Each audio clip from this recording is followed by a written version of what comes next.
In today's video, I'm going to teach you how to install Grammarly extension on Brave browser.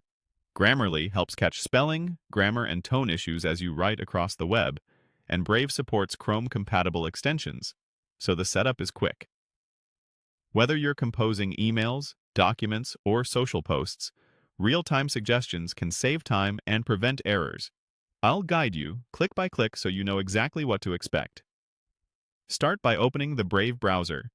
Look to the top right corner for the three-line menu icon, often called the hamburger menu, and click it to open Brave's main menu. This icon is consistent across Brave versions on Windows, macOS, and Linux, so its position should be the same. We're heading to the extension section where Brave lets you manage add-ons and access the online store. Hover your mouse over extensions in that menu. A small side menu appears. Click Visit Web Store. This opens the Chrome Web Store in a new tab.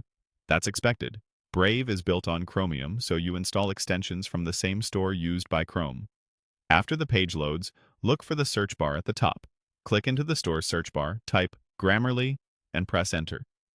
Find the official listing, typically titled Grammarly, AI Writing and Grammar Checker.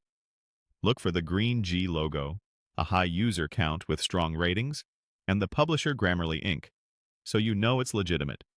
Click the result to open its details page, and quickly review the overview and reviews.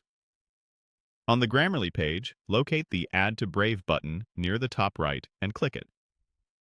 Brave shows a confirmation describing the permissions the extension needs. This is standard for grammar tools that analyze text to offer suggestions. When you're ready, click Add Extension.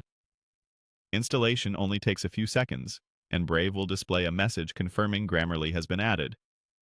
After installation, you'll usually see the Grammarly icon near the address bar. If it's tucked behind the puzzle-shaped extensions button, that's normal. The icon is available whenever you need it. That's it. Grammarly is now installed in Brave. It may prompt you to sign in the next time you type in a text field so your preferences can sync. If the Add to Brave button already said Added or Remove, that simply means it was installed before. You're all set to write with more confidence.